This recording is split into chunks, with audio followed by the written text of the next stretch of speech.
Era uma tempestade normal, embora bizarra, aterrorizante e muito pegajosa. A temperatura, na tarde de 15 de janeiro de 1919, estava acima de 40 graus Fahrenheit, incomumente ameno para o inverno de Boston. E em graus, isso fica mais ou menos uns 4, 5 graus, que pra gente não é ameno não. E a Commerce Street estava fervilhando, com o som de trabalhadores, cavalos e da plataforma de trem elevada. No quartel dos bombeiros, um grupo de homens almoçava enquanto jogavam um amistoso jogo de cartas. Perto do tanque de melaço, Antônio de Stásio, de 8 anos, sua irmã Maria e um outro menino chamado Pasquale Lantosca estavam recolhendo lenha para suas famílias. Na casa de sua família, com vista para o tanque, o barman Martin Clarty ainda cochilava em sua cama, tendo trabalhado toda a tarde e noite no bar, o Pen and Pencil Club. Por volta de 12:40, a calmaria cessou. Um ruído alto e metálico destruiu a tarde. Antes que os moradores tivessem tempo para registrar o que estava acontecendo, o tanque de melaço, recentemente reabastecido, se abriu e liberou 2,3 milhões de galões de lodo marrom escuro. Um estrondo, um assobio e a onda de melaço varreu o local. Uma parede de melaço de 4,5 metros caiu em cascata na Commerce Street, numa velocidade de 53,33 km por hora, destruindo pessoas, cavalos,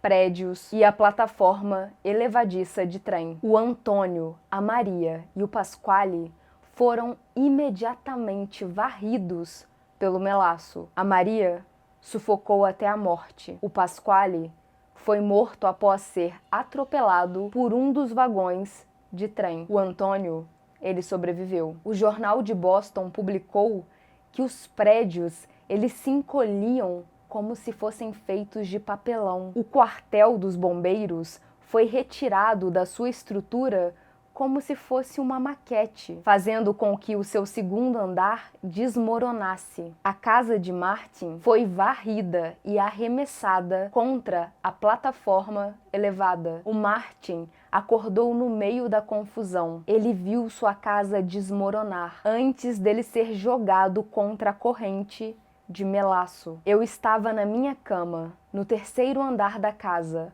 quando eu ouvi o estrondo. Quando acordei, estava em vários metros de melaço. O Martin quase se afogou no redemoinho de melaço, mas ele subiu na sua própria cama e a usou como bote. Ele usou o barco improvisado para salvar a sua irmã, a Teresa. Quase tão rápido quanto havia caído, a onda de melaço retrocedeu, revelando uma faixa de 800 metros de destruição, prédios esmagados, corpos destruídos e lama acima da cintura. Por aqui e ali, você esbarrava com formas que não sabia se era de animal, humano ou uma estrutura. Às vezes, a forma pegajosa tinha uma convulsão, e aí você sabia que era vivo. A polícia e os bombeiros chegaram ao local rapidamente, assim como mais de 100 marinheiros do navio USS Nantucket. Os socorristas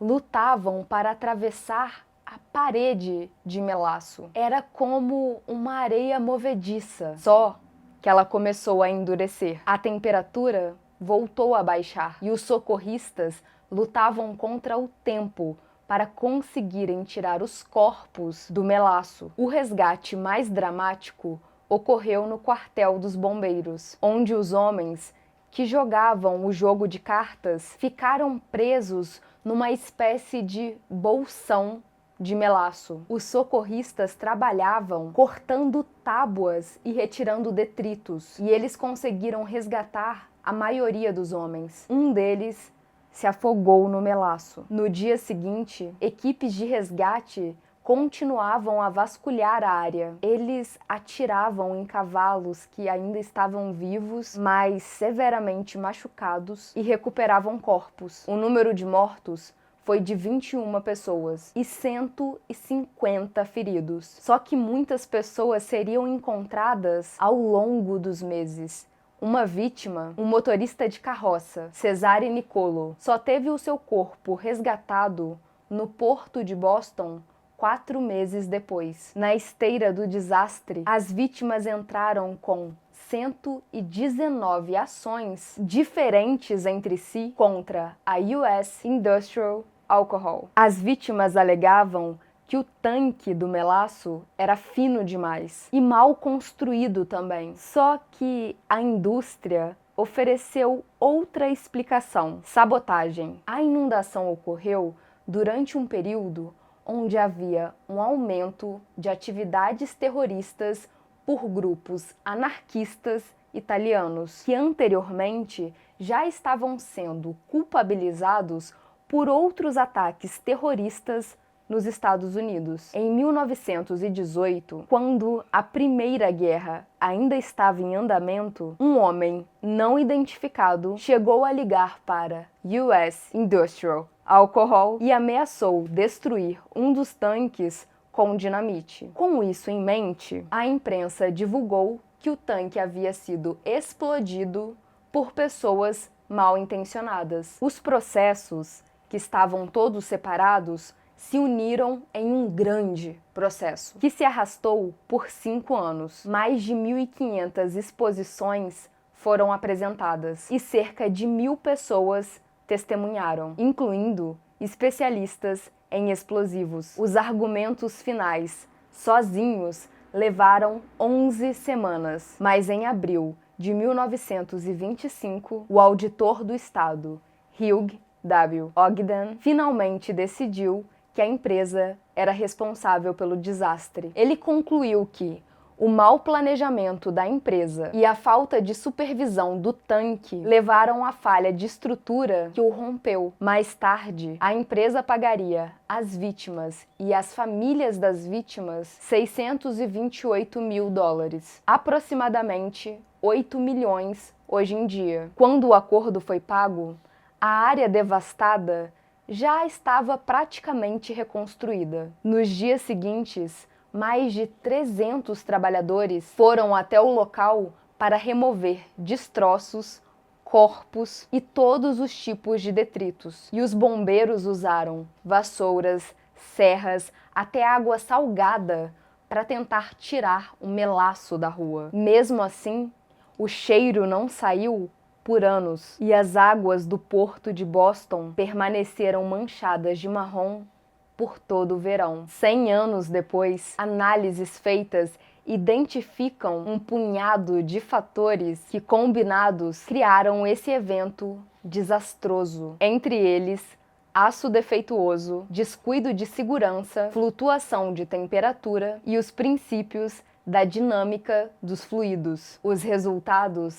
de fato, foram desastrosos. O Clube dos Excêntricos apresenta o patrocinador. Definitivamente, esse é o melhor momento do clube. O momento... Minha patrocinada! Já notaram que estamos emocionados por aqui, né? Não notaram? Então agora vão notar. Hoje eu vou te ensinar a como economizar até 30% na sua conta de luz. A AXS é uma Energy Tech. Chique, né? Mas eu vou simplificar. A AXS proporciona energia solar por assinatura na sua casa, sem que você tenha que instalar placas solares. Funciona assim: a energia solar produzida pela AXS vai até a sua casa pela rede elétrica da fornecedora de energia da sua cidade. E no final do mês, você paga uma energia até 30% mais barata do que a convencional. Escolhendo a AXS, você continua com a sua fornecedora de energia normalmente. Não precisa instalar nada e você ainda colabora com a construção de um futuro melhor. gerando energia limpa e sustentável. Energia solar nunca foi tão simples. Olá, excêntricos! Bem-vindos ao meu arraiá minimalista. É só pra dizer que eu comemorei, porque se alguém disser que não, tá aqui a prova. Vai ter uns 2, 3 vídeos assim, e aí acabou arraiá. Mas vocês entenderam que o tema sombrio tinha a ver um pouco com a festa junina? Não sei, um negócio meio folclore, floresta, essas coisas. Então, só pra dizer que comemorei. E essa intro é só pra dizer que eu fiz, porque a gente já tá quase no final do vídeo. Mas eu preciso contar umas tragédias antes. Eu sou a Mia, vocês são vocês, se inscrevam, curtam, compartilhem, etc. Bora pro resto do vídeo. Em análise de 2014 de Ronald Mayville, um engenheiro estrutural sênior, surgiram vários problemas sobre a estrutura do tanque, que eram fundamentais para a segurança desse tanque. Projetado para conter 2,5 milhões de galões de líquido, media 50 pés de altura e 90 pés de diâmetro. Não sei fazer conversão, não fiz a conversão. Poderia ter feito. De quilômetro eu fiz, mas de metro, pé... Suas paredes de aço variavam de 0,67 polegadas na parte inferior a 0,31 polegadas na parte superior e eram finas demais para suportar o tanque cheio, principalmente de melaço, que é extremamente denso. De acordo com as análises do Mayville, as falhas nos ribetes do tanque eram um outro grande problema. As tensões eram altíssimas nesses ribetes, onde as rachaduras começaram a se formar. Embora melaço tenha sido despejado no tanque 29 vezes, apenas 4 dessas recargas estavam perto da capacidade. O quarto, top off, quer dizer, a recarga no topo, ocorreu 2 dias antes do desastre, quando um navio chegou de Porto Rico carregando 2,3 milhões de galões de melaço. Nesse ponto, o tanque tinha melaço o suficiente para encher 3 piscinas olímpicas e meia. Tanto a espessura inadequada quanto o problema nos ribetes eram sinais de negligência, porque os engenheiros estruturais da época sabiam que esse era um problema, mas o tanque foi construído rapidamente no inverno de 1915 e foi feito para atender à alta demanda de álcool, que podia ser destilado do melaço. E aí você me diz, era tudo pra beber, mamãe? Tava calibrando, é? Álcool pra caralho? Poderia, mas esse álcool, ele era vendido para empresas de armas, que a gente tá falando de Primeira Guerra Mundial. E ele era usado para fazer dinamite e outros tipos de explosivos.